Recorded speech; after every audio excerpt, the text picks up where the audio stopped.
Sometimes the people who love us most can hurt us deepest. Nothing cuts like being rejected by your own family when you need them most. In 1880s Apache territory, old Tozai came home with his little granddaughter Nehvé, hoping to find acceptance. Instead, his tribe mocked them. They saw a broken old man and a weak child trying to live in a cursed, ruined home. The other Apache whispered that Tozai's Hogan brought bad luck and that he should give up his foolish dreams. But Nehvé didn't give up on her grandfather. Together, they started rebuilding the old earthen home with their bare hands. As the little girl helped dig and patch the walls, her small fingers found something hidden deep beneath the floor. What she discovered would change everything the tribe believed about their past. What ancient treasure could turn a family's shame into their greatest pride? Before we jump back in, tell us where you're tuning in from.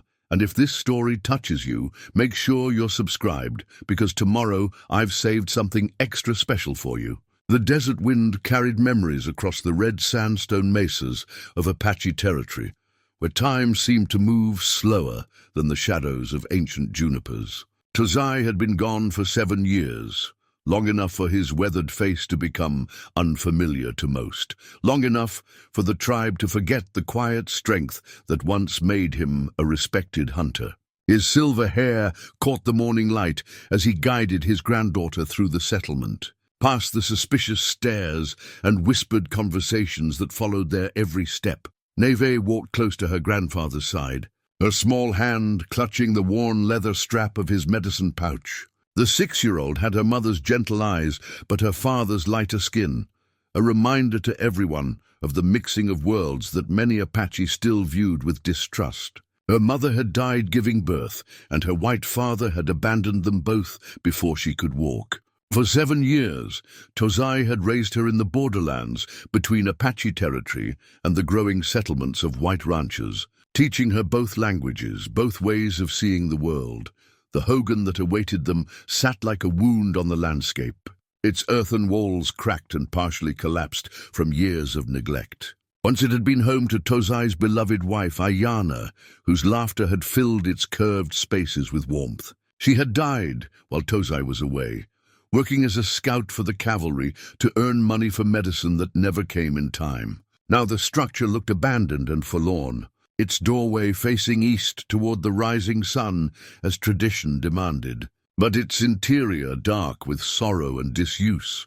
"They say it brings bad fortune," muttered Chaska, an angular woman with sharp eyes who had never forgiven Tozai for marrying outside the traditional arrangements her family had preferred. She stood with a group of other women, grinding corn with more force than necessary as she watched the old man and child approach their inheritance. His wife died alone while he chased white man's gold. Now he brings back a half-breed child to live in a house of death.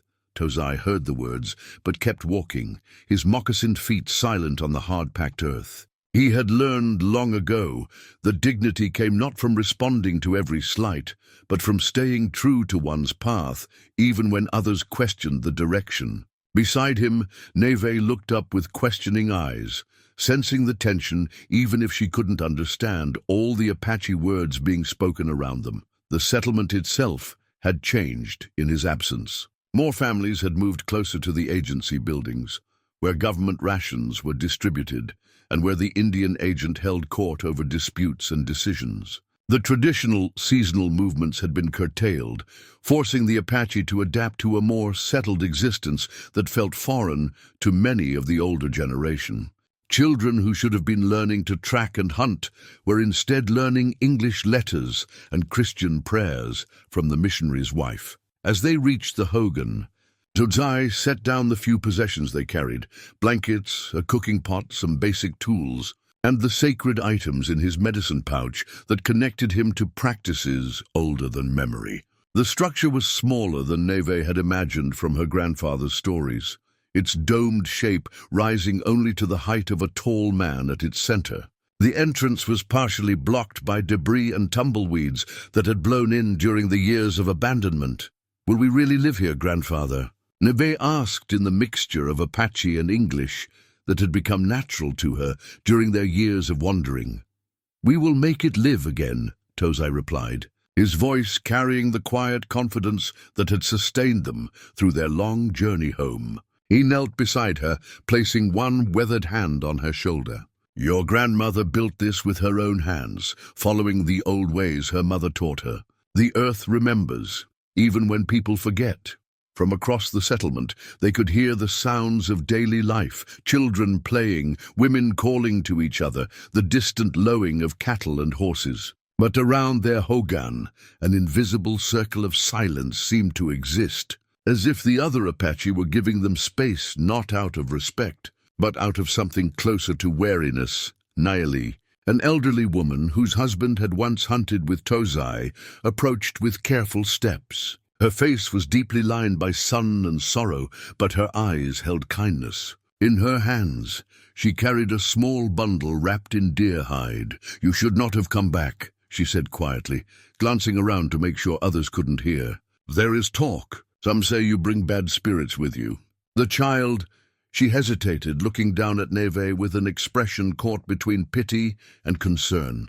The child is my granddaughter, Tozai said simply. She belongs here as much as any of us. Nehvé handed him the bundle, and he could feel the weight of dried meat and ground corn inside. I remember Ayana, she whispered. She was good to my family when my husband was sick. But these are different times, old friend. The young men are angry about the reservation boundaries. The women worry about their children learning the white man's ways. They need someone to blame for all the changes. And strangers make easy targets. As she walked away, Tozai unwrapped a portion of the meat and offered it to Nehvé. The child ate gratefully, having been hungry for much of their journey. Around them, the desert stretched endlessly in all directions, painted in shades of red and gold by the afternoon sun. In the distance, sacred mountains rose like sleeping giants, their peaks touching the sky where eagles soared and ancient spirits dwelled. Tell me about grandmother, Nehvé said as they shared their simple meal. Tozai's eyes grew distant, seeing not the ruined Hogan before them, but the vibrant home it had once been. She could make plants grow where others saw only dust. Her hands knew the songs that called rain from empty skies. She said the earth spoke to those who listened with more than their ears. He paused, touching the medicine pouch at his side. She saved seeds from every season, stories from every winter, prayers for every new dawn. She believed that everything had its proper place and time, even sorrow. As evening approached, they cleared enough debris from the entrance to make the Hogan habitable for the night. Inside, the circular space felt both intimate and hollow, like a shell waiting for life to return. The walls showed signs of Ayana's careful construction, smooth curves of adobe mixed with grass and small stones, all fitted together with the patience of someone building not just shelter, but a sanctuary. Nehvé spread their blankets on the hard-packed floor while Tozai built a small fire in the traditional fire pit at the center of the space. The smoke rose through the opening in the roof, carrying their prayers toward the stars that were just beginning to appear in the darkening sky. In the firelight, the walls seemed to pulse with warm life, and for a moment the Hogan felt like home again. Outside, they could hear the sounds of the settlement settling into night, voices calling children inside, dogs barking at distant coyotes, the soft murmur of evening conversations. But no one came to welcome them, no one offered to share news or stories. They were home, but they were also strangers, carrying the burden of years away and the complications of a child who belonged to two worlds. Grandfather, Nehvé said as she curled up in her blankets, why do they look at us that way? Tozai banked the fire carefully before answering. Fear makes people see enemies where there might be friends.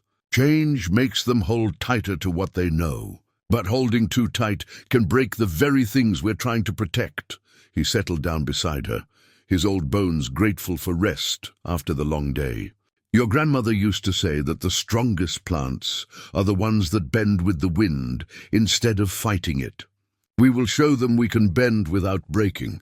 In the darkness, Nehvé's breathing gradually slowed into the rhythm of sleep, but Tozai lay awake longer. listening to the night sounds of the desert and remembering other nights when this same space had held different dreams. Tomorrow would bring new challenges, new opportunities to prove that they belonged here despite the doubts and whispers. Tomorrow they would begin the work of rebuilding not just their home, but their place in the community that had forgotten how to welcome them back. The morning sun painted the eastern mountains gold when Nehvé woke, to find their water vessel empty and cracked beyond repair. The clay pot that had served them faithfully during their journey lay in pieces on the hard floor, victim of the temperature changes that came with desert nights. Tozai examined the shards with practiced eyes, recognizing the hairline cracks that had been growing for days before finally surrendering to stress. The spring behind the settlement should have water, he said, gathering the broken pieces with careful reverence. Even broken things deserved respect, Ayana had taught him. Everything served its purpose until it was time to return to the earth. But when they approached the spring, with Nehvé's smaller water gourd, they found Chaska and several other women already gathered there, their own vessels lined up in the traditional order of arrival. The women fell silent as Tozai and Nehvé approached, their eyes following every movement with barely concealed hostility. "The spring is low," Chaska announced, her voice carrying the authority of someone who had appointed herself spokesperson for the group. "There is barely enough for those who have always depended on it. We cannot spare water for newcomers who have not contributed to its maintenance." Tozai stopped several paces away from the spring, recognizing the deliberate nature of the confrontation. "We ask only for what we need to survive. A child must drink. A child should not have been brought here to suffer," replied another woman, whose own children clung to her skirts while watching the exchange with wide, curious eyes. "You chose to live in that cursed place. You must accept the consequences of your choices." The water that remained in the spring was indeed low, barely covering the stones at its bottom. Seasons of sparse rainfall and increased demand from the settled community had reduced what once flowed freely to a precious trickle. Tozai could see the real concern in the women's faces beneath their hostility. They were frightened about their own family's needs. "There is another way," he said quietly. "The old well behind the Hogan was filled in long ago, but it might be restored." Chaska laughed, but there was no humor in the sound. "That well was sealed for good reason. Bad water, bad spirits, bad luck. You want to dig up more trouble than you have already brought us?" Nehvé tugged at her grandfather's hand, sensing the growing tension. Around them, other members of the tribe had begun to gather, drawn by the raised voices and the promise of conflict. Word traveled quickly in a settlement where everyone knew everyone else's business, and news of a confrontation at the water source would spread like fire through dry grass. By midday, the informal gathering had become an official tribal council meeting. The men sat in a circle under the Ramada's shade, their faces grave with the weight of decisions that would affect the whole community. Tozai and Nehvé sat slightly apart from the main circle, occupying the position reserved for those whose status remained in question. Kuruk, a middle-aged man whose authority came from his role as liaison with the Indian agent, spoke first. "We have heard complaints about the presence of certain individuals in our community. There are concerns about resource allocation, about maintaining harmony, about respecting our traditions."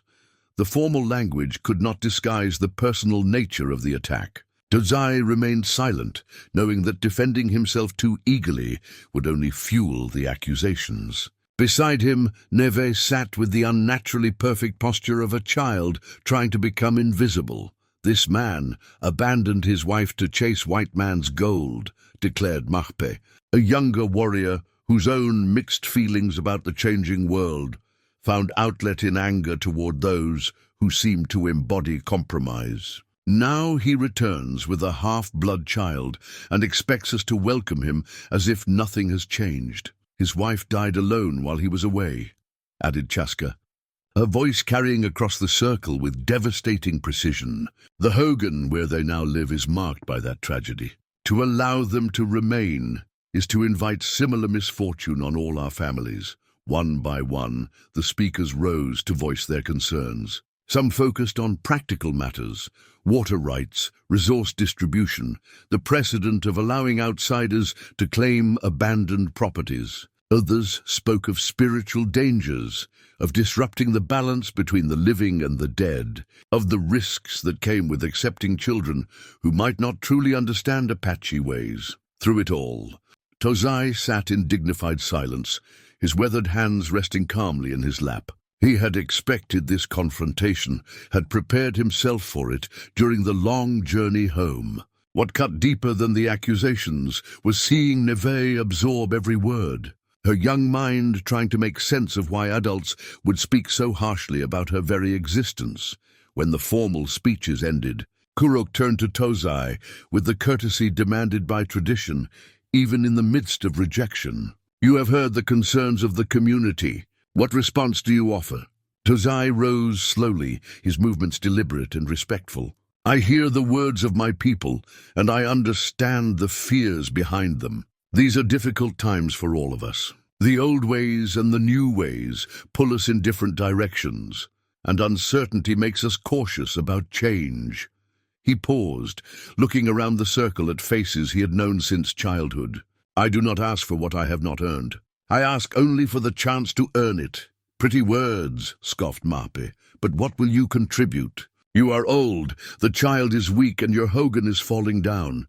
We need strong backs and steady hands, not more mouths to feed and more problems to solve." The council's decision, when it came, was delivered with formal precision. Tozai and Nehvé could remain on the land temporarily, but they would receive no community support, no shared resources, no assistance with construction, no participation in collective hunts or gatherings. They were effectively quarantined within their own people's territory, tolerated but not accepted. As the council dispersed, Nayeli approached them with tears in her ancient eyes. "I'm sorry," she whispered.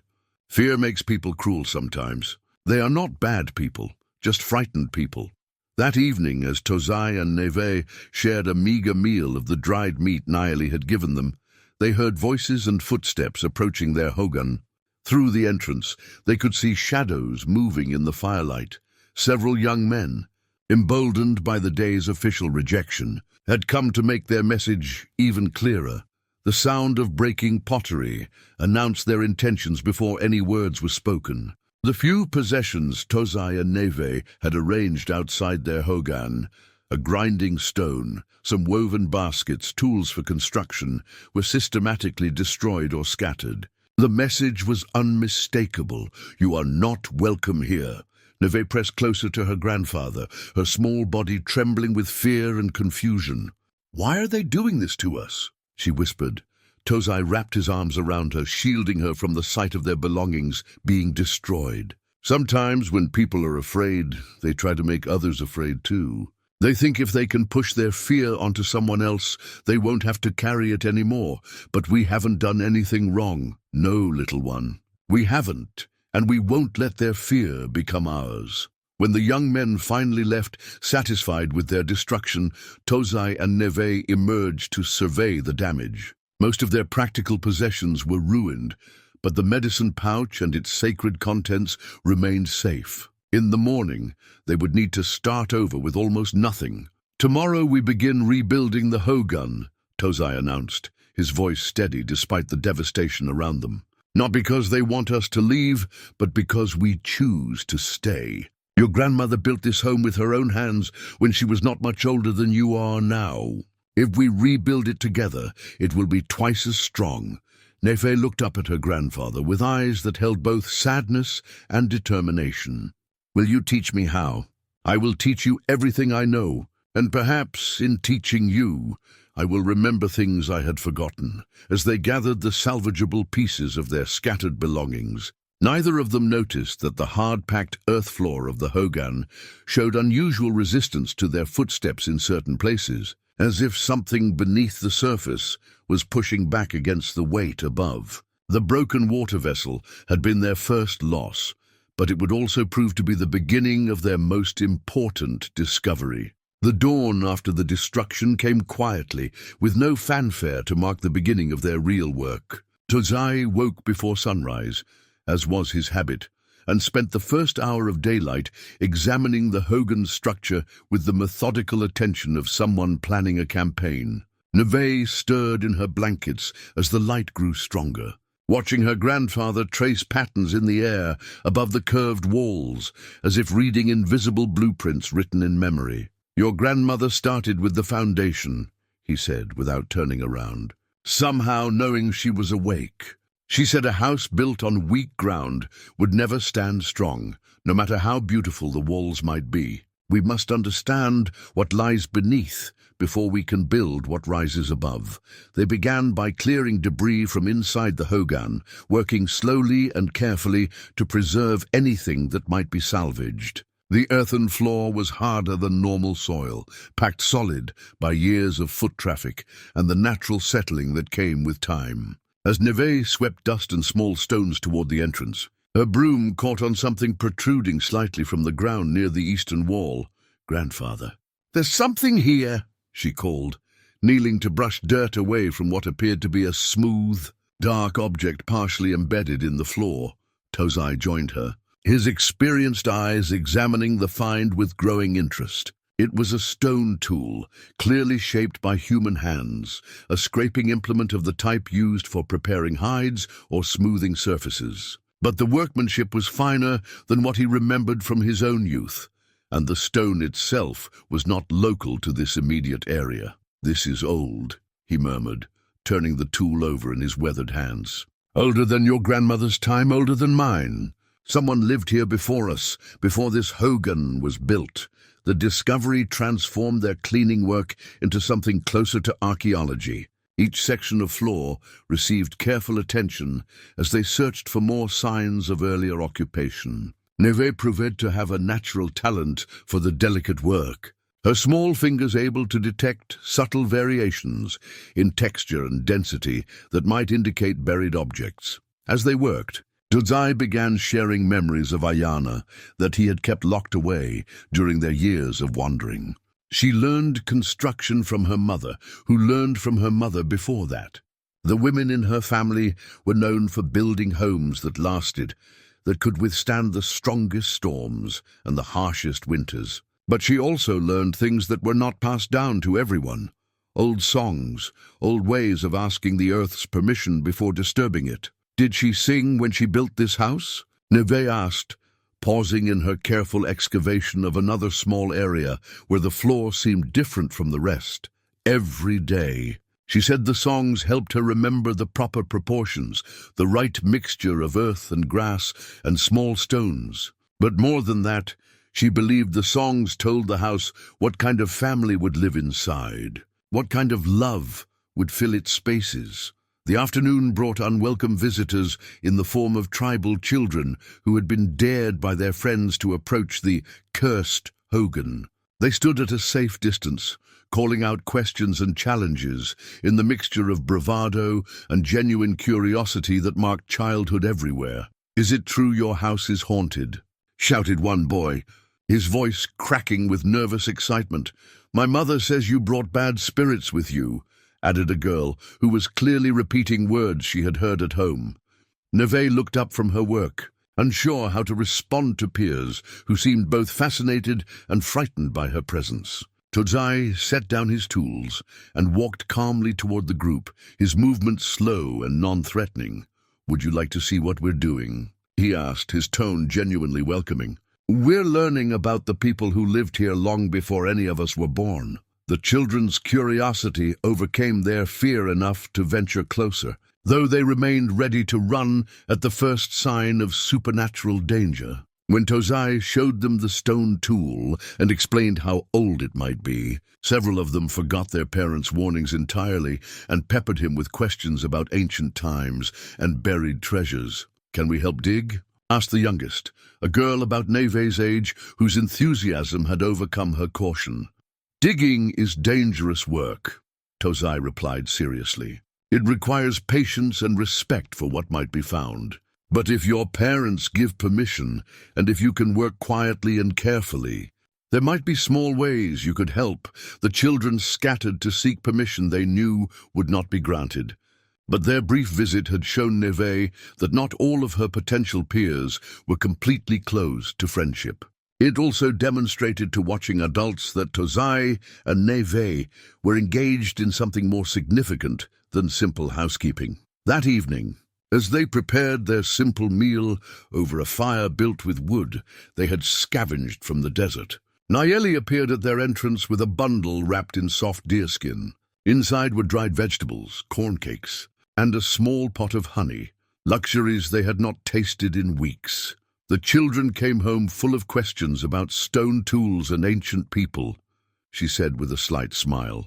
Their parents are not pleased, but their grandparents remember stories about this place that they had almost forgotten. She settled beside their fire with the careful movements of someone whose joints had grown stiff with age. Ayana's grandmother used to say this spot was special to the women of old times. She claimed there were buried things here, sacred things that connected us to the ancestors who knew different songs and different ceremonies. Tozai served their visitor tea made from desert plants, a gesture of hospitality that acknowledged her kindness while respecting the social boundaries that still existed. Did Ayana believe those stories? She did more than believe them. She claimed she could feel them when she walked on this ground. She said the earth here remembered things that the living had forgotten, and someday someone would need to help those memories return to the light. As Nehvé prepared to leave, she paused at the entrance and looked back at Nehvé, who was carefully cleaning the stone tool with a soft brush made from plant fibers. The child has gentle hands. That is not weakness, no matter what some people might say. Gentle hands are what sacred things need most. After their visitor left, Tozai and Nehvé settled into their evening routine of storytelling and quiet conversation. Outside, they could hear the normal sounds of the settlement, voices calling across the spaces between homes, children being summoned for evening meals, the distant sound of drums from a social gathering they had not been invited to join. "Grandfather," Nehvé said as she curled up in her blankets, "do you think there are more things buried here?" Tozai banked the fire carefully, preserving coals that would make morning cooking easier. "I think your grandmother chose this place for reasons she may not have fully understood herself. Sometimes we are drawn to locations that hold more history than we can see on the surface. Will we find more tomorrow? We will find what we are meant to find, when we are meant to find it. But finding is only part of the work, little one. The greater challenge will be understanding what our discoveries mean, and deciding how to honor them properly. In the darkness, with desert wind singing soft songs through the gaps in their partially repaired walls, both grandfather and granddaughter drifted towards sleep, with their minds full of questions about the past and hopes for what tomorrow's careful work might reveal. Neither suspected that their gentle excavations had already disturbed something that had been waiting patiently beneath their feet for longer than anyone in the settlement could remember. 3 days into their careful excavation, Nehvé's patient brushing uncovered something that made both grandfather and granddaughter stop their work entirely. Caught between 2 stones near the center of the Hogan, a fragment of woven material emerged from the packed earth, faded but unmistakably created by skilled hands. The textile was unlike anything Tozai had seen in his lifetime, woven with patterns that seemed both familiar and foreign.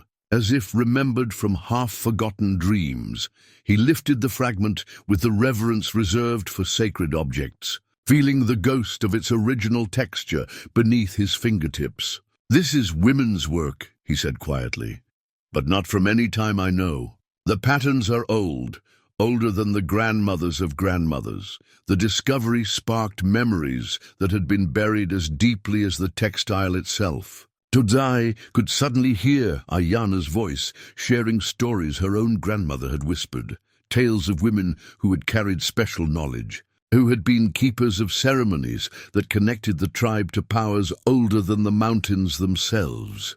"She used to say her family line went back to the shadow women," he murmured, more to himself than to Nehvé, women who could walk between the world of the living and the world of the spirits, who kept the balance when others could not see what needed balancing.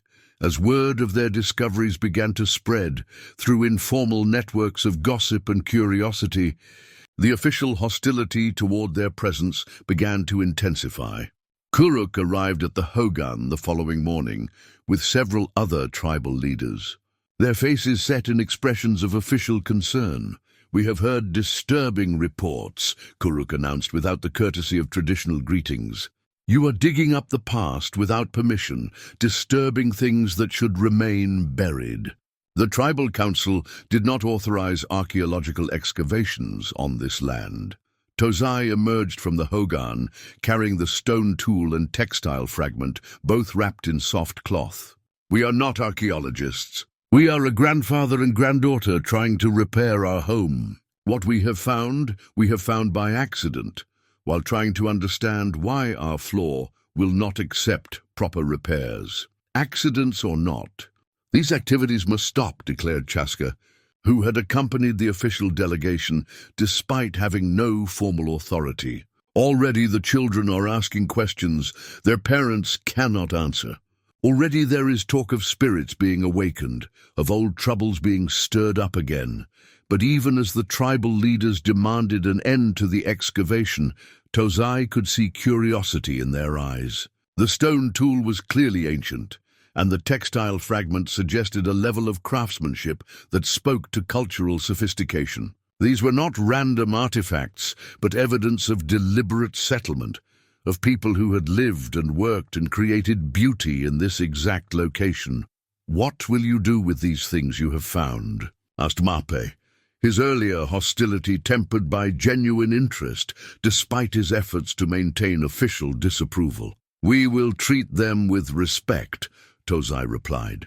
"We will try to understand what they can teach us about the people who came before, and we will decide, with proper counsel, how best to honor their memory." The delegation left with warnings about the consequences of continued digging, but their visit had accomplished something they had not intended. Other members of the tribe, particularly some of the elders, began to remember stories and legends that had been pushed aside by the practical demands of survival under changing circumstances. Nayeli returned that evening with her husband, a man so old that his face had become a map of every season he had survived. His name was Ayana's great-uncle, and his memory reached back to a time when the boundaries between different Apache bands had been more fluid, when knowledge had flowed more freely between families and clans. "I have been thinking about the textile you found," he said after examining the fragment with eyes that had grown cloudy with age, but still held keen intelligence. "My grandmother spoke of women who wove patterns that were also prayers, who could put sacred power into cloth by singing the right songs while working." He settled beside their fire with the careful movements of someone whose bones had grown brittle, but whose mind remained sharp. She said those women could read the future in their weaving, could see what was coming for the people and prepare them for changes that had not yet arrived. As the old man shared his memories, Nehvé continued her patient work in the area where they had found the textile. Her small hands moved with increasing confidence as she learned to distinguish between normal soil and the subtle signs that indicated something artificial lay buried beneath. Her grandfather had taught her to work slowly, to respect whatever they might find, to understand that disturbing the past was a responsibility that required careful thought. Near midnight, her careful probing revealed something that made her gasp with excitement. The hardened floor they had been trying to repair was not simply packed earth. It was a deliberate seal, a carefully constructed barrier meant to protect whatever lay beneath from disturbance. The discovery explained why their repair efforts had been so difficult and suggested that their excavation had barely scratched the surface of what remained hidden. The next morning brought unwelcome visitors of a different sort, a family that had been eyeing the land around the Hogan for expansion of their own holdings, arrived with formal documents from the Indian agent, claiming that abandoned property could be redistributed to families with greater need and stronger tribal standing. "This land has been unoccupied for years," announced the family's spokesman. a middle-aged man whose prosperity was evident in his well-maintained clothing and well-fed horses. The tribal council has the authority to reassign unused resources to families who can make productive use of them. The legal challenge was more serious than the social pressure had been. Under the reservation system, individual land rights were subject to tribal council approval, and families without strong political connections could find themselves displaced by those with greater influence. Tozai had expected social resistance, but he had not anticipated bureaucratic maneuvering designed to force their removal through official channels. "We are not abandoning this land," he replied with quiet dignity. "We are restoring it, learning from it, honoring what it has to teach us. The discoveries we have made suggest that this place has significance beyond its value for farming or grazing." The competing claimants examined the artifacts with skeptical eyes, clearly unimpressed by ancient tools and textile fragments when compared to the practical value of good building sites. But their challenge had the unintended effect of forcing the tribal council to consider the historical importance of what Tozai and Nehvé had uncovered. As they prepared for sleep that night, with the legal threat hanging over their future like storm clouds gathering on the horizon, Nehvé asked the question that had been troubling her since the morning's confrontation. "What happens if they make us leave before we can find out what's buried here?" Tozai pulled his granddaughter close, sharing his warmth as desert temperatures dropped toward freezing. "Then we will have learned that some discoveries are more important than the people who make them. But I do not believe that will happen, little one. I think what we are uncovering has been waiting a long time for the right hands to find it, and those hands might just be yours." The carved bone needle emerged from the earth like a message from another time, its surface decorated with intricate patterns that seemed to dance in the firelight when Nehvé first lifted it from its resting place. Unlike the stone tool and textile fragment, this artifact showed no signs of age-related deterioration. The bone remained smooth and white, the carved designs as sharp as if they had been completed yesterday. Tozai examined the needle with growing amazement, recognizing symbols that appeared in the oldest stories he had learned as a child. The patterns were not merely decorative, but carried meaning, representations of water, earth, sky, and the sacred directions that connected all living things to the eternal cycles of creation and renewal. "This is ceremonial work," he said, his voice filled with wonder. "Not just a tool for everyday sewing, but something used in sacred ceremonies. The women who owned this were keepers of old knowledge, old powers." As they continued their careful excavation around the needle's discovery site, the true magnitude of what lay beneath their feet began to reveal itself. The hardened floor was not simply a natural formation, but a deliberately constructed seal covering what appeared to be a much larger space. The edges of this buried chamber could be traced by following the subtle variations in soil density and the occasional glimpse of worked stone that suggested walls or boundaries built by human hands. Word of the needle's discovery traveled through the settlement, faster than wind across the desert, carrying with it a mixture of excitement and unease that divided the tribe along generational lines. The older members, particularly the grandmothers, who still remembered fragments of ancient stories, began to look at Tozai and Nehvé's work with new respect. The younger adults, already struggling with the challenges of reservation life and changing traditions, saw only more complications to add to their existing burdens. "They are awakening things that should sleep," Chaska declared at a gathering of women around the evening cooking fires.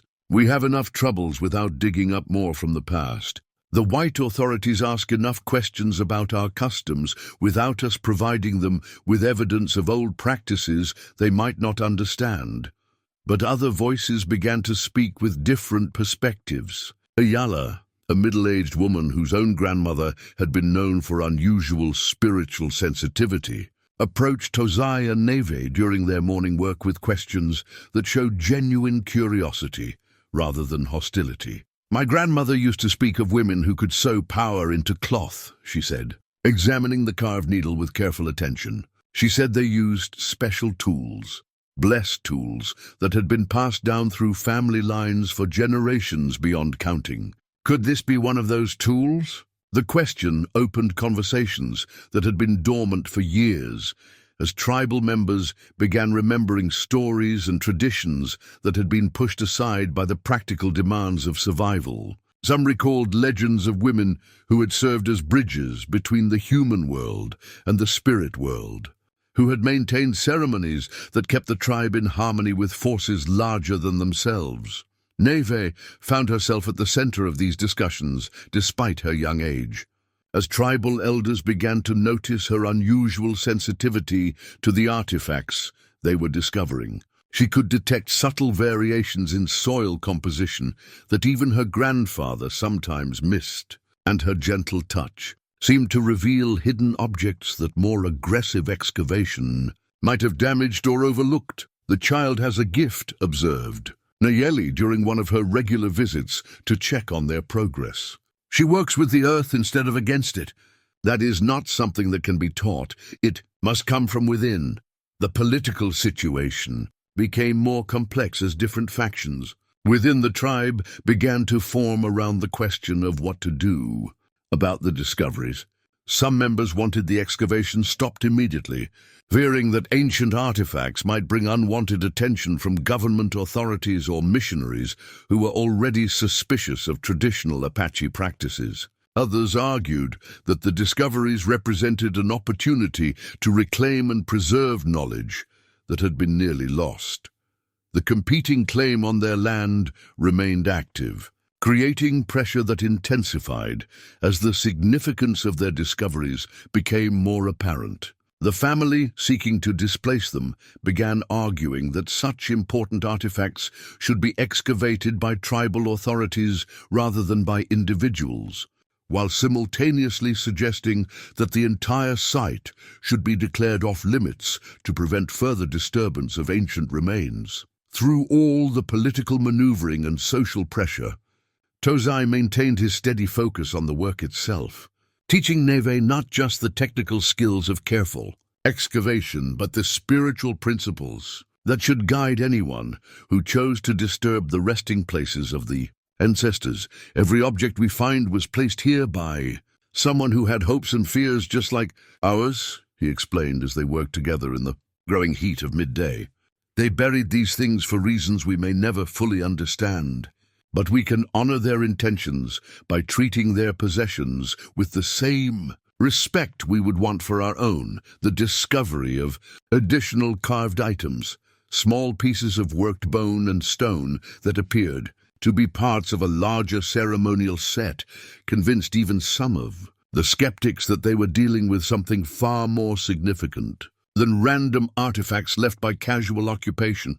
The craftsmanship was too refined, the symbolic content too consistent, the preservation too remarkable to represent anything other than deliberate burial of sacred objects. As evening approached, and they prepared to end another day of patient excavation, Nehvé made a discovery that changed everything they thought they understood about the site. Her careful probing near the eastern edge of the buried chamber revealed not just more artifacts, but the edge of what appeared to be a stone surface carved with symbols and patterns that continued beyond the limits of their current excavation.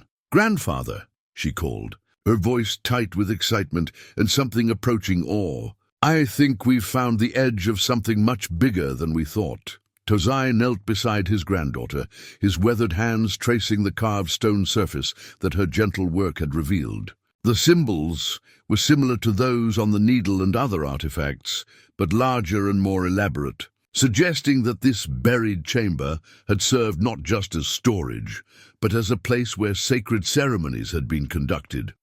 "Tomorrow we must be even more careful," he said, his voice filled with the weight of responsibility. "We may be uncovering not just artifacts, but a sacred space that has been waiting generations for someone to remember why it was created." As they covered their work site for the night and prepared their simple meal, both grandfather and granddaughter understood that they had reached a turning point. What they discovered next would determine not only their own future in the tribe, but possibly the tribe's understanding of its own spiritual heritage. The silver and turquoise bracelet that Nehvé uncovered near dawn seemed to capture and reflect the first rays of sunlight with an intensity that made both grandfather and granddaughter shield their eyes. Unlike the other artifacts they had discovered, this piece showed clear evidence of sophisticated metalworking. Silver worked with techniques that suggested contact with Spanish colonial craftsmen, yet combined with traditional Apache symbolism in ways that spoke of cultural adaptation rather than mere imitation. Tozai held the bracelet up to the growing light, studying the intricate patterns that wove turquoise stones into silver settings shaped like stylized mountains, rivers, and sacred animals. The workmanship was extraordinary, but more than that, it was familiar in ways that made his heart race with recognition and memory. "I have seen this before," he whispered, his voice filled with wonder and something approaching fear. "Not this exact piece, but one like it." Ayana wore her grandmother's bracelet on special occasions, ceremonial times. She said it had been in her family for more generations than anyone could count, that it marked the women who carried special responsibilities within the tribe. The discovery of such a valuable and sophisticated artifact changed everything about how the tribe viewed their excavation. Word spread through the settlement within hours, carried by children who had witnessed the moment of discovery and by adults who understood immediately that silver and turquoise jewelry of this quality did not belong to ordinary families. By midday, a delegation of tribal elders had gathered at the Hogan, their faces grave with the weight of decisions that would affect not just Tozai and Nehvé, but the entire community's understanding of its own history. Among them was Ahanu, the oldest surviving member of the tribe, a woman so ancient that her memory reached back to the time before the reservations, when the Apache had moved freely across territories that now belonged to different nations. "Show me the bracelet," she commanded, her voice carrying the authority of someone who had survived long enough to see the world change completely around. Her Tozai placed the artifact in her gnarled hands with the reverence due to both the object and the elder who wished to examine it. Ahanu turned the bracelet slowly, studying each symbol and stone with eyes that had grown dim with age but still held keen intelligence. "This belonged to a woman of the highest rank," she pronounced after several minutes of silent examination. "The symbols tell the story of someone who served as a bridge between the human world and the spirit world, who carried responsibilities that few could understand and fewer could handle." She looked directly at Nehvé, her ancient eyes seeming to peer into the child's soul. "The fact that you found this child is not an accident. The earth gives up its secrets only to those who are meant to receive them." The political implications of the discovery were immediate and far-reaching. The family claiming rights to the land suddenly found their position weakened, as tribal law generally protected sites of historical or spiritual significance from commercial development. More importantly, the discovery forced the tribal council to confront questions they had been avoiding about the significance of traditional knowledge and the role of women in preserving cultural heritage. Kuruk arrived that afternoon with official documents and a nervous demeanor that suggested he was operating beyond his comfort zone. "The tribal council has decided that this excavation must now be conducted under official supervision," he announced. "The artifacts you have discovered may be of importance to the entire tribe, not just to your family." Tozai had expected this development, but he was not prepared for the political maneuvering that followed. Different factions within the tribal leadership began positioning themselves to control access to whatever additional discoveries might be made, each group claiming different justifications for their authority over the site. "These artifacts should be preserved in a proper museum," declared one faction, led by tribal members who had embraced aspects of white education and believed in the value of formal archaeological methods. "These artifacts should remain where they were buried," countered another group, composed mainly of traditionalists who feared that disturbing ancient remains would bring spiritual consequences that the tribe was not prepared to handle. These artifacts should be studied by our own elders before any outside authorities become involved, argued a third faction, representing those who wanted to maintain tribal control while still pursuing serious investigation of the discoveries. Through all the political debate, Nehvé continued her patient work under her grandfather's guidance, her gentle methods revealing additional pieces of what was clearly a substantial collection of ceremonial objects. Each discovery added weight to the argument that they had uncovered not just random artifacts, but a complete burial site of someone who had held extraordinary status within ancient Apache society. As evening approached and the official delegations finally departed, leaving behind warnings and promises and threats in roughly equal measure, Tozai and Nehvé found themselves alone with their discoveries and their growing understanding of what they had stumbled upon. "The bracelet changes everything," Tozai said as they shared their simple meal beside the fire that had become as much a part of their routine as breathing. "It proves that the women buried here were not just skilled craftspeople or ordinary tribal members. They were leaders, spiritual guides, keepers of knowledge that connected our people to powers older than memory." Nehvé turned the bracelet over in her small hands, feeling its weight not just as metal and stone, but as symbol and responsibility. "Why was it buried, grandfather? Why hide something so beautiful?" The question touched on mysteries that even the oldest stories could not fully explain. But Tozai had begun to piece together fragments of understanding from the conversations with elders and the evidence they had uncovered. "Sometimes knowledge becomes dangerous to those who carry it," he said carefully. "When the old ways and the new ways come into conflict, the people who understand both can find themselves caught in the middle. Perhaps these women chose to bury their sacred objects rather than see them destroyed or misunderstood by those who feared what they represented. As they prepared for sleep, with the bracelets safely wrapped and stored with their other discoveries, both grandfather and granddaughter understood that they had moved far beyond simple home repair or even archaeological investigation. They were now dealing with questions of spiritual inheritance, cultural identity, and the complex relationships between past and present that defined what it meant to be Apache in a world that seemed to change faster than human wisdom could adapt. Outside their partially rebuilt Hogan, the desert night brought its familiar sounds of wind and distant coyote calls, but inside, the presence of ancient artifacts seemed to fill the space with whispers of stories that had been waiting generations for someone with the patience and reverence necessary to listen properly.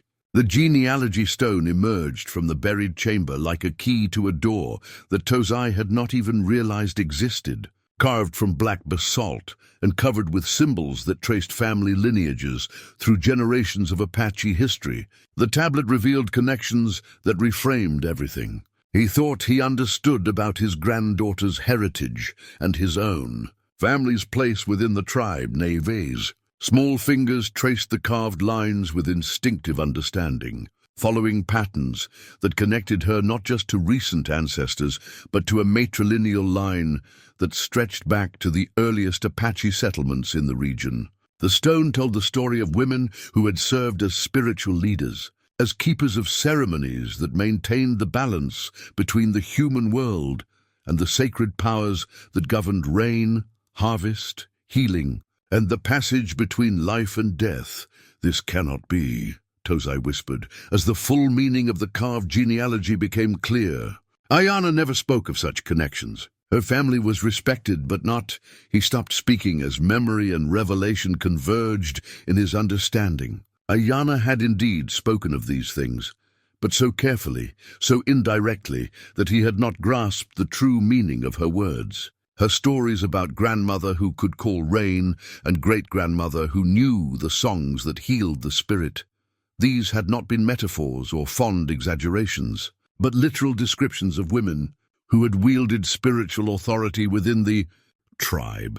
The genealogy stone revealed that Ayana had been the last direct descendant of a line of women who had served as intermediaries between the Apache people and the sacred forces that governed their world. Her death had broken a chain of spiritual succession that had continued unbroken for countless generations, leaving the tribe without access to ceremonies and knowledge that had been passed from mother to daughter since time immemorial. But the stone revealed something even more startling. Nehvé was not just Ayana's step-granddaughter through marriage, but her direct blood descendant through a family line that had been hidden even from Tozai. The mixed heritage that had made the child an object of suspicion and mockery was actually evidence of a spiritual lineage that connected her to the most powerful female leaders in Apache history. "Your grandmother knew," Tozai said, his voice filled with wonder and regret. "She knew what Nehvé represented, what she might become. That's why she made me promise to protect the child, to bring her home when the time was right. She was not just asking me to care for an orphaned granddaughter. She was asking me to preserve the last link to traditions that would otherwise be lost forever." The revelation explained so many things that had puzzled Tozai during their years of wandering. Nehvé's uncanny sensitivity to natural phenomena, her ability to find water in dry places, her instinctive understanding of plant medicines and animal behaviors. These were not just the survival skills of a child raised in the wilderness, but manifestations of inherited spiritual abilities that had been dormant until activated by contact with the sacred objects buried beneath their Hogan. The political implications of the discovery were staggering. The tribal council had been operating under the assumption that traditional spiritual authority had been lost with the deaths of the last recognized medicine men and women. The revelation that a direct heir to the most ancient female spiritual lineage was living among them, disguised as a powerless orphan, overturned every assumption about the tribe's spiritual future. Some members of the tribal leadership had known parts of this truth, but had chosen to keep silent, either from fear of the responsibilities that would come with acknowledging Nehvé's heritage or from political calculations about how such knowledge might be used by those seeking to challenge existing power structures within the reservation system. "We suspected," admitted Ahanu when confronted with the genealogy stone's revelations. "Some of us remembered enough of the old stories to recognize the signs. But the child was so young and the knowledge so dangerous. There are forces within the white government that fear anything they cannot understand or control. If they learned that we still had access to the old ceremonies, the old powers." She did not need to finish the sentence. Everyone present understood the delicate balance that reservation life required. The careful navigation between preserving traditional culture and avoiding the kind of attention from federal authorities that could result in even greater restrictions on Apache autonomy. The discovery also revealed why the Hogan had been considered cursed by many tribal members. The burial chamber beneath its floor had been sealed not to hide treasures from looters, but to protect sacred objects from destruction during periods when traditional Apache practices were being actively suppressed by government and missionary authorities. The bad luck associated with the site was actually spiritual energy that had been deliberately contained, waiting for someone with the proper lineage and preparation to release it safely. Tozai found himself remembering conversations with Ayana that took on entirely new meaning in light of these revelations. Her insistence that he learn certain songs just in case they might be needed someday. Her careful instruction in traditional protocols for handling sacred objects. Her detailed stories about proper ceremony procedures that had seemed like nostalgic reminiscences but were actually practical education disguised as entertainment. She was preparing me to guide Nehvé when the time came, he realized. She knew the child would need someone who understood the old ways, someone who could help her navigate the transition from ordinary girl to spiritual inheritor. But she also knew that knowledge too openly displayed would put us both in danger. The evening brought visitors unlike any who had approached their Hogan before. A group of tribal women, led by some of the oldest and most respected matriarchs, came to examine Nehvé directly rather than simply discussing her heritage in theoretical terms. These were women who had been keepers of fragments of traditional knowledge, who had preserved pieces of the old ceremonies. Despite official disapproval and social pressure to abandon such practices, they studied the genealogy stone with eyes that could read meanings invisible to those without proper training. They observed Nehvé's interactions with the sacred objects, noting how her touch seemed to awaken energies that remained dormant when handled by others. Most importantly, they performed subtle tests of spiritual sensitivity that confirmed what the stone had revealed about her inherited abilities. "The child must be prepared," announced Ixchel, a middle-aged woman whose own grandmother had been among the last openly practicing medicine women in the tribe. "If she is truly the heir to the old lineage, she cannot remain ignorant of her responsibilities. The knowledge that died with her grandmother must be restored, or it will be lost forever." As the women departed, leaving behind promises of instruction and warnings about the dangers that would come with accepting her spiritual inheritance, Nehvé looked at her grandfather with eyes that held new understanding of the magnitude of what they had uncovered. "I'm not just finding things, am I, grandfather? The things are finding me," Tozai nodded, recognizing in her words the wisdom that came not from education, but from awakening spiritual awareness. "The earth gives up its secrets only to those who are meant to receive them, little one. And sometimes those secrets change everything we thought we knew about ourselves." The sacred ceremonial bundle lay at the heart of the buried chamber like a sleeping seed, waiting for spring rain. When Nehvé finally uncovered it completely, working with the patient precision that had become second nature during their weeks of careful excavation, the bundle seemed to pulse with energy that had been contained but not diminished by generations of burial.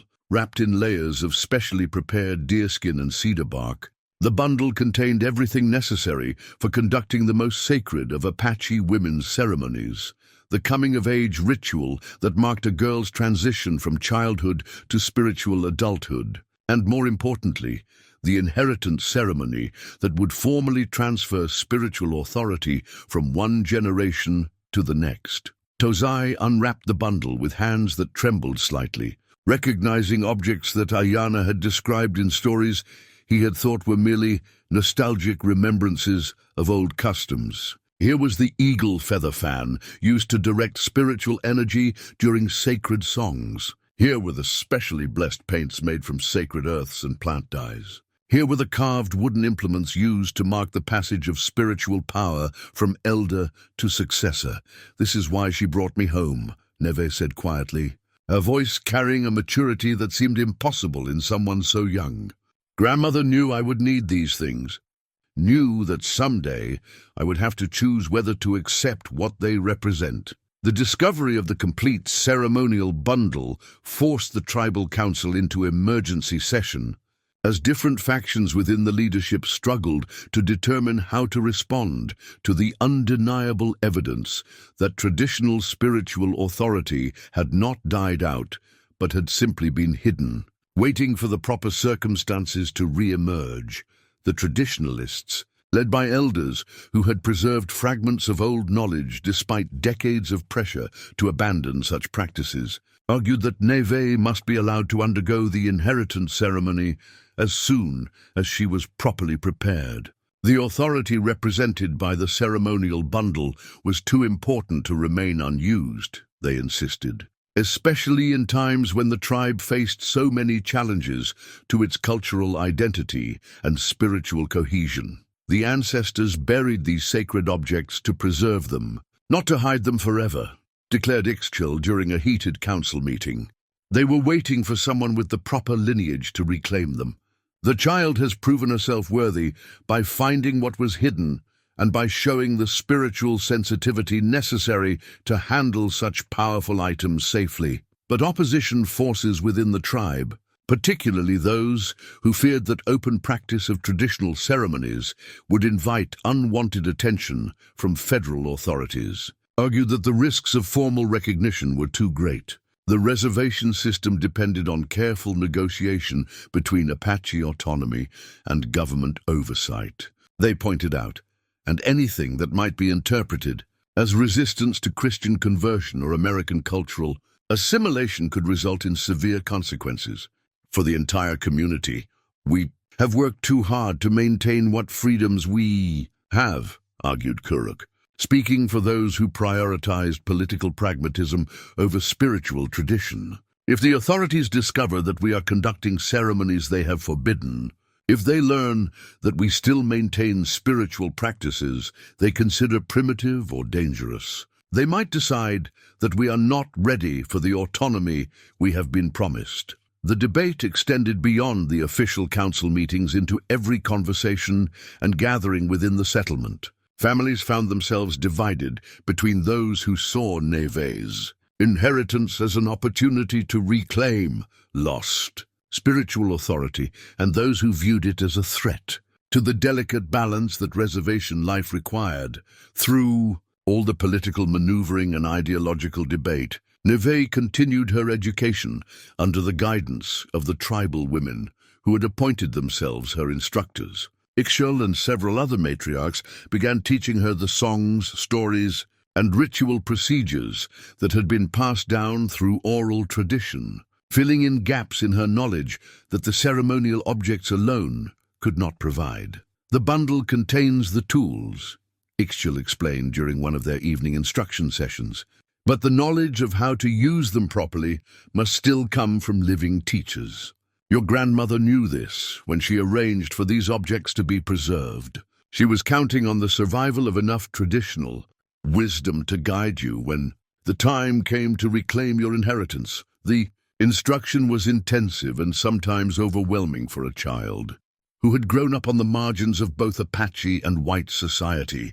Nehvé had to learn not just the technical aspects of conducting sacred ceremonies, but the spiritual disciplines necessary to channel the kind of energy that such rituals involved.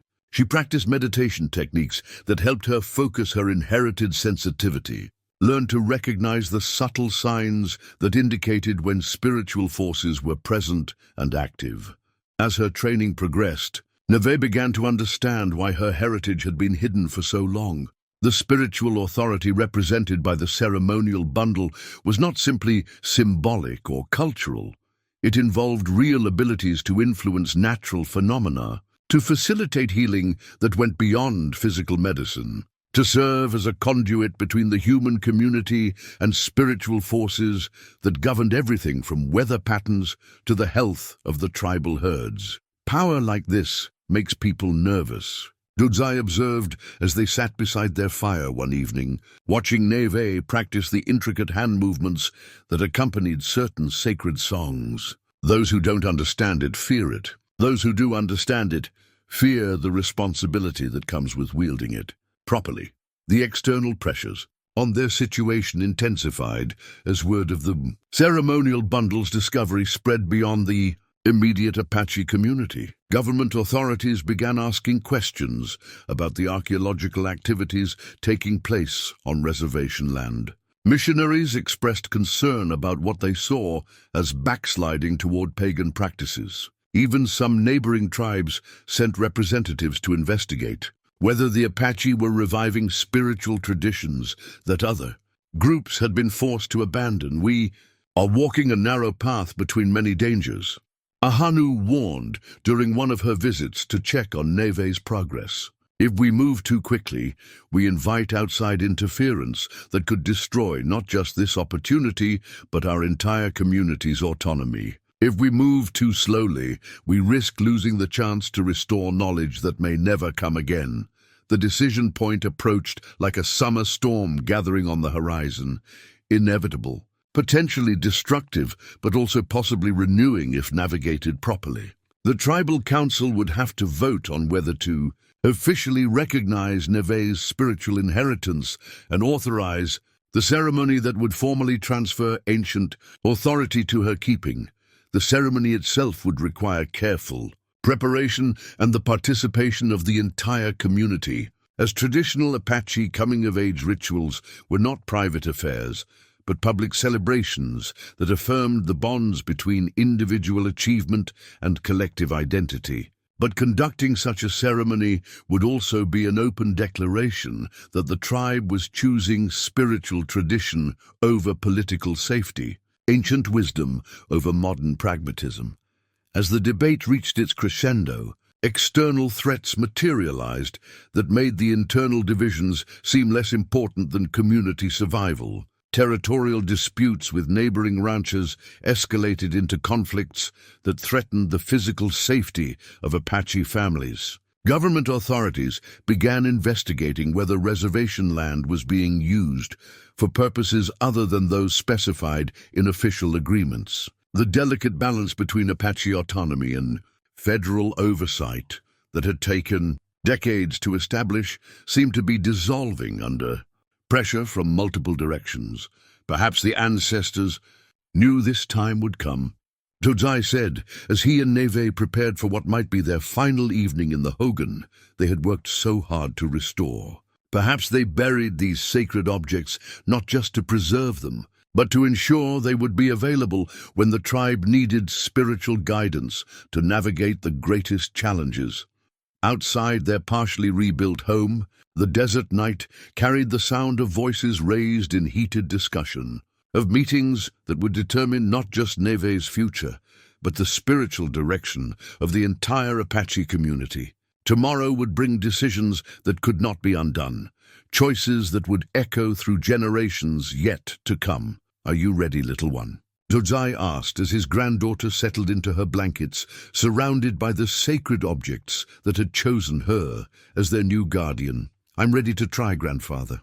I think that's all anyone can ever be. The ancient fire bowl emerged from the ceremonial bundle like a piece of captured sky, its black stone surface polished to a mirror brightness that reflected not just light, but seemed to hold the memory of every sacred fire that had ever burned within its carved depths. When Nehvé lifted it with hands that had grown steady through weeks of careful practice, the bowl seemed to resonate with energy that made the very air around them shimmer with possibility. The tribal council's final vote had been closer than anyone had expected. Narrow margin that reflected the deep divisions within the community about whether to embrace the spiritual opportunities that Nehvé's inheritance represented or to prioritize the political caution that reservation life demanded. But the decision had been made. The ceremony would proceed at the next new moon, giving both Nehvé and the community time to prepare for a ritual that none of them had witnessed in their lifetimes. The morning of the ceremony dawned clear and still, with the kind of perfect weather that Apache elders interpreted as approval from the spiritual forces that governed natural phenomena. Nehvé woke before sunrise, as had become her custom during the intensive preparation period, and spent the early hours in meditation and prayer beside the fire bowl that would soon serve as the focal point for her formal acceptance of spiritual authority. Around the settlement, families began the complex preparations necessary for a traditional Apache coming-of-age ceremony. Even though most of them were working from fragmentary memories and half-remembered stories rather than direct experience. Women prepared special foods using recipes that had been preserved by the oldest members of the tribe. Men gathered wood for the ceremonial fire and prepared the sacred space where the ritual would take place. But as the community made ready for celebration, opposition forces within and beyond the tribe were making their own preparations. The family that had claimed rights to the Hogan's land arrived with official documents and federal marshals, insisting that the ceremony could not proceed on disputed territory. Government agents questioned tribal leaders about the nature of the activities planned for that evening, expressing concern about practices that had not been officially approved through proper bureaucratic channels. "You are playing with forces you do not understand," warned Mape, who had appointed himself spokesperson for those tribal members who believed the ceremony was too dangerous to attempt. If the authorities decide we are practicing forbidden rituals, if they determine that we are resisting the civilizing influence they have worked so hard to establish, the consequences will affect every family in this community. But the most serious opposition came from sources that surprised even the ceremony's organizers. A delegation of Apache from neighboring tribes arrived with warnings that reviving the old women's ceremonies would destabilize spiritual relationships that had been carefully maintained since the traditional practices had been officially abandoned. They argued that Nehvé was too young and too inexperienced to handle the kind of power that the ceremonial objects represented, that attempting to restore ancient authority without proper preparation could result in spiritual chaos that would affect not just the immediate community but the entire Apache nation. These ceremonies were not abandoned by choice, declared an elderly medicine man whose own tribe had been forced to give up similar practices decades earlier. They were sealed away because the spiritual forces they invoke are too powerful for the modern world to contain safely. Some doors, once closed, should remain closed. As evening approached and the time for the ceremony drew near, the various factions within and around the tribe prepared for what had become as much a political confrontation as a spiritual ritual. Supporters of the ceremony gathered around the prepared sacred space, many of them carrying objects and wearing clothing that had been preserved from earlier generations of traditional practice. Opponents positioned themselves at strategic locations around the settlement, ready to intervene if they deemed the proceedings too dangerous to continue. The sacred space itself had been prepared according to instructions found within the ceremonial bundle, supplemented by the fragmented knowledge that tribal elders had preserved through oral tradition. A circle of stones marked the boundary between ordinary space and sacred space, with the fireball positioned at the center, where it could serve as both practical source of light and symbolic connection between earth and sky. As the sun set and the first stars appeared in the darkening sky, Nehvé emerged from the Hogan, wearing clothing that had been specially prepared for the ceremony, traditional Apache dress that incorporated design elements found among the buried artifacts, creating a visual link between past and present that made her transformation from ordinary child to spiritual inheritor unmistakably clear. The ceremony began with the lighting of the sacred fire, using methods and materials that had been specified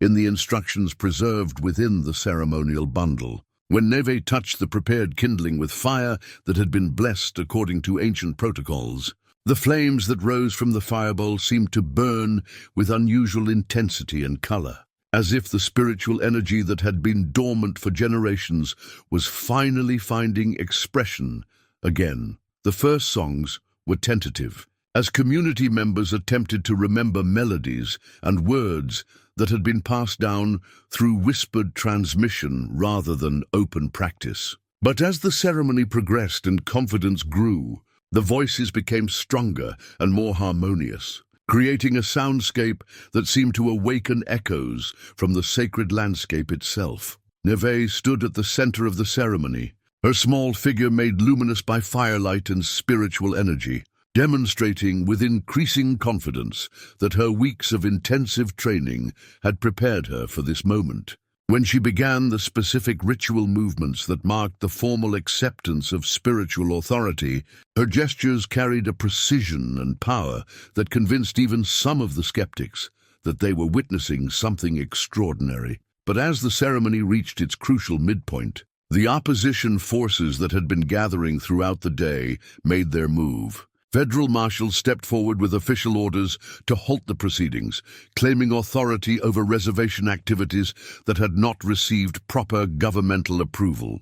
The competing claimants to the Hogan's land demanded immediate cessation of activities on disputed territory. Most seriously, several tribal members who had been arguing against the ceremony attempted to physically intervene, claiming that the spiritual forces being invoked were already causing dangerous disturbances in the natural order. For a moment that seemed to stretch into eternity, The sacred space became a battleground between those who believed in the necessity of preserving ancient spiritual authority and those who feared the consequences of defying modern political realities. Tozai stood beside his granddaughter, his weathered hands steady on the ceremonial staff that marked his role as her guide and protector, while Nehvé continued the ritual movements with a determination that seemed to draw strength from the very artifacts they had uncovered together. The confrontation might have escalated into violence,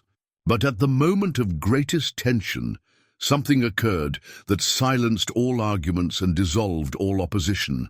The fire in the ancient bowl suddenly blazed higher and brighter than any natural flame should burn, casting light that revealed not just the faces of the assembled crowd, but seemed to illuminate the very spirits of the ancestors who had originally consecrated these sacred objects. The completed ceremonial regalia transformed Nehvé from a small Apache girl into something that seemed to bridge the gap between the human world and the realm of spirits. As she donned the final pieces, the silver and turquoise bracelet that marked her spiritual lineage, the eagle feather headdress that connected her to the sacred powers of the sky, the carefully prepared dress that incorporated symbols from the buried artifacts, her entire presence seemed to shift and expand beyond what her physical size should have been able to contain.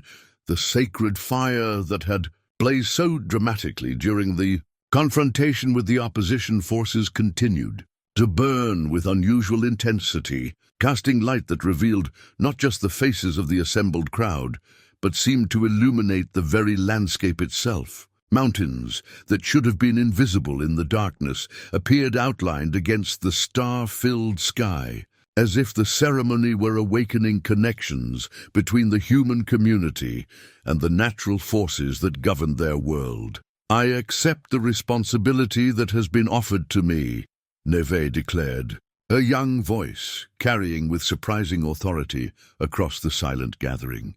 "I accept the knowledge that has been preserved for me. I accept the duty to serve as a bridge between the world of my people and the world of the spirits that guide and protect us," as she spoke the formal words of acceptance that completed her transformation from ordinary child to spiritual inheritor. Something extraordinary occurred that silenced even the most determined opponents of the ceremony. The desert wind that had been still throughout the evening suddenly began to move, carrying with it the scent of rain from mountains where no clouds had been visible. The sacred fire responded to this change by shifting its flames into patterns that seemed to dance in harmony with invisible forces, creating a display that was both beautiful and unmistakably supernatural. The federal marshals who had arrived to halt the proceedings found themselves unable to move forward, not because of physical restraint, but because of a presence that seemed to emanate from the sacred space itself, a sense that they were witnessing something so profound and ancient that interfering would violate laws far older and more fundamental than any government authority could claim. The tribal members who had argued against the ceremony stood transfixed as they watched Nehvé complete the ritual that formally transferred spiritual authority from the preserved artifacts to her living custody. The genealogy stone that had revealed her true heritage seemed to glow with inner light, confirming that the ancient lineage had found its proper inheritor after generations of waiting. "The child carries the blessing of the ancestors," whispered Ahanu, her ancient voice filled with wonder and recognition. "The spirits that have been sleeping beneath our feet are awakening to welcome their new guardian." As the ceremony moved through its final phases, the external threats that had seemed so overwhelming earlier in the evening began to resolve themselves through means that appeared miraculous, but felt entirely natural within the context of what was unfolding. The territorial disputes with neighboring ranches suddenly seemed less pressing, as boundaries that had been in conflict for months appeared clearly marked by natural features that no one had noticed before. The government investigators who had been questioning the tribe's activities found their concerns addressed by documentation that appeared as if from nowhere. providing official justification for practices that had previously existed without formal recognition. Most remarkably, the competing claim on the Hogan's land dissolved when the claimant family experienced what they could only describe as a spiritual revelation during the ceremony itself. The sacred energy that flowed from the restored ritual made it unmistakably clear that this particular piece of earth belonged to forces far older and more powerful than any human legal system could adjudicate. "We withdraw our claim," announced the family's spokesman, his voice filled with the kind of awe that comes from encountering something that transcends ordinary understanding. "This land belongs to the spirits and to those who serve them. We were wrong to think it could be ours." As the ceremony drew to its conclusion, Nehvé stood before her people wearing the complete regalia of a traditional Apache spiritual leader.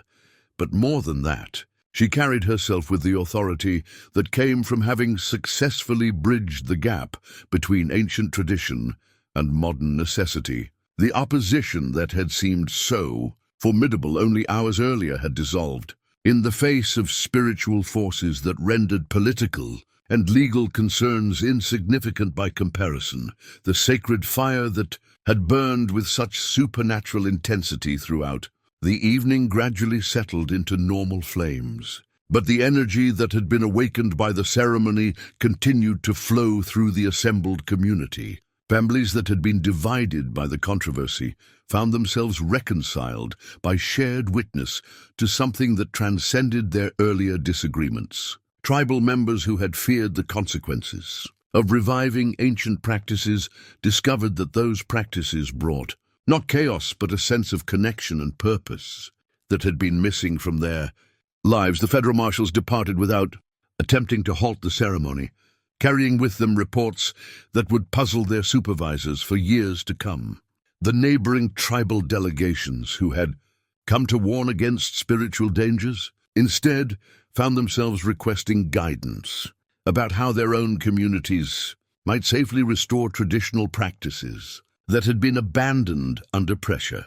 As dawn approached and the formal ceremony concluded, Nehvé stood at the center of a community that had been transformed not just by her acceptance of spiritual authority, but by the collective recognition that some traditions were too important to be lost, some knowledge too valuable to remain buried, some connections too fundamental to be severed by the demands of political expediency. Tozai looked at his granddaughter with eyes that held both pride and relief, knowing that his promise to Ayana had been fulfilled beyond anything he could have imagined. The child who had been mocked as weak and unsuitable for Apache life had become the keeper of traditions that would preserve the spiritual heart of the tribe for generations to come. The rebuilt Hogan stood like a beacon of hope against the vast desert landscape. Its earthen walls now blessed and strengthened not just by Tozai's patient craftsmanship and Nehvé's gentle assistance, but by the spiritual energy that flowed from the sacred chamber beneath its floor. 6 months after the ceremony that had transformed both their lives and their community's understanding of its own heritage, the dwelling served as more than just a home. It had become a center of learning where young people came to hear the old stories and elders gathered to share knowledge that had been scattered and nearly lost. The morning sun painted the eastern mountains gold as it had on their first day in this place. But everything else had changed in ways that seemed miraculous, yet entirely natural. Nehvé, now recognized by the entire Apache nation as a keeper of sacred traditions, divided her time between the normal activities of childhood and the gradual assumption of spiritual responsibilities that would shape the rest of her life. She had grown taller in the months since the ceremony, but more importantly, she carried herself with the quiet confidence that came from knowing exactly where she belonged in the world. "Tell us again about the women who buried the sacred objects," requested one of the tribal children who had become regular visitors to the Hogan, drawn by stories that connected them to ancestors whose wisdom had seemed lost forever. Nehvé settled beside the fire that burned perpetually in the center of their home. its flames fed by wood that volunteers brought daily from across the reservation. Around her, children and adults alike gathered in the circular pattern that had become traditional for these storytelling sessions, creating a living mandala of faces illuminated by firelight and animated by curiosity. They knew that difficult times were coming, she began, her young voice carrying the authority that came from direct connection to the spiritual forces her words described. They could see that the old ways would be challenged, that people would be told to forget what their grandmothers had taught them. So they made a choice to preserve what was most sacred, to hide it where it would be safe until someone came who could restore it properly. Tozai listened to his granddaughter speak, marveling at how naturally she had grown into her role as a teacher and guide. The harsh mockery that had once greeted their arrival had been replaced by genuine respect, not just for what they had discovered, but for what they had become through the process of discovery. The old man who had been dismissed as a broken dreamer was now sought out for his knowledge of traditional construction techniques and his understanding of how to blend ancient wisdom with modern necessities. The tribal council, meetings that had once focused on whether to tolerate their presence, now centered on how best to support the educational and spiritual activities that had developed around their restored home. The Hogan had become a symbol of what could be accomplished when respect for tradition was combined with courage to face an uncertain future. The ancestors were very wise, added Chaska, who had become one of Nehvé's most dedicated students, despite her earlier opposition to their presence. They knew that burying sacred objects was not the same as losing them. They were planting seeds that would grow when the right season came. The transformation in community relationships had been as dramatic as any of the supernatural events that had marked Nehvé's formal acceptance of her spiritual inheritance. Families that had been divided by the controversy over the ceremony now worked together on projects that strengthened the entire tribe's connection to its cultural heritage. Children who might otherwise have grown up knowing only fragments of Apache tradition were learning songs, stories, and ceremonies that connected them to thousands of years of accumulated wisdom. The external threats that had once seemed so dangerous had dissolved into opportunities for positive change. Government authorities, initially suspicious of the revival of traditional practices, discovered that communities with strong cultural identities were more stable and required less outside intervention than those struggling with cultural disruption. The territorial disputes that had threatened the tribe's physical security were resolved through negotiations that established clearer boundaries while respecting the sacred sites that had been identified through Nehvé's work with the buried artifacts. Most remarkably, the success of their efforts had inspired similar revivals in other Apache communities, and even among different tribes entirely. Delegations arrived regularly from across the Southwest, seeking guidance about how to safely restore traditional practices that had been abandoned under historical pressures. Nehvé and Tozai found themselves serving not just their own community, but a growing network of indigenous groups working to preserve and revitalize cultural knowledge that had been scattered but not destroyed. When I was young, Nayeli observed during one of the evening gatherings that had become a regular feature of community life. I thought the old ways were dying with the old people. I never imagined that they were just sleeping, waiting for the right hands to wake them up again.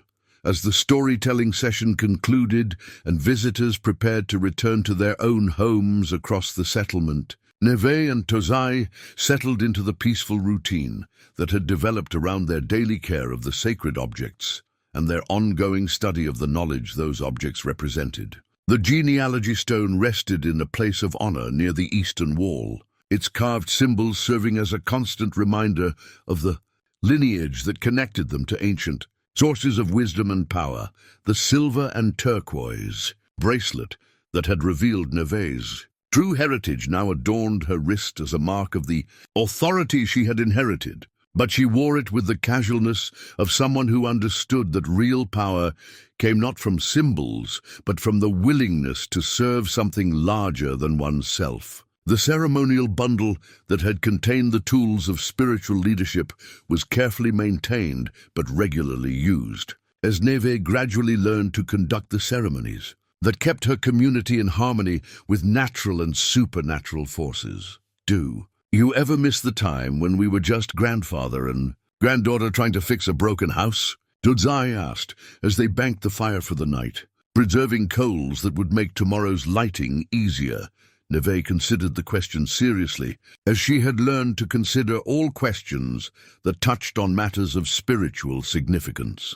I miss the simplicity sometimes, she admitted, but I wouldn't trade what we found for anything simpler. We came here looking for a place to belong, and we discovered that we already belonged to something much bigger than we had imagined. Outside their restored home, the desert night carried the familiar sounds of wind through juniper trees and distant coyote calls, but also the new sounds of a community that had rediscovered its spiritual center. Children's laughter from evening games, adults' voices sharing stories around cooking fires, the soft murmur of prayers and songs that had been silent for too long, all of these combined to create a soundscape of healing and hope that extended far beyond the boundaries of any single family's dwelling. As sleep approached, both grandfather and granddaughter understood that their journey from rejection to acceptance, from mockery to reverence, from broken dreams to restored traditions, had been guided by forces wiser than any human planning could have achieved. The ancient treasure they had uncovered beneath their floor had turned out to be not gold or jewels, but something far more valuable, the knowledge that even the deepest sorrows could be transformed into sources of strength, and that the smallest hands, guided by love and patience, could restore what had seemed lost forever. In the darkness, with desert stars shining through the smoke hole in their roof, the sacred objects that had waited so long for their proper inheritor seemed to pulse with satisfied energy. The cycle of burial and discovery, loss and restoration had been completed, but the larger cycle of teaching and learning, of preserving and sharing, had only just begun. Tomorrow would bring new students, new questions, new opportunities to demonstrate that the ancient ways and the modern world could coexist in harmony when approached with wisdom, respect, and unwavering faith in